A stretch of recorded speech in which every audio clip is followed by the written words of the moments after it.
خلق الإنسان من صلصال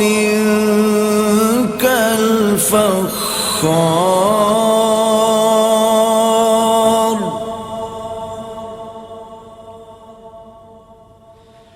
وخلق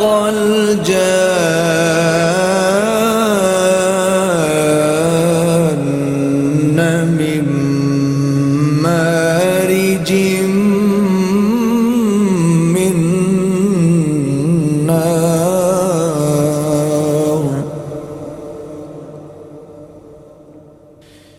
فبأي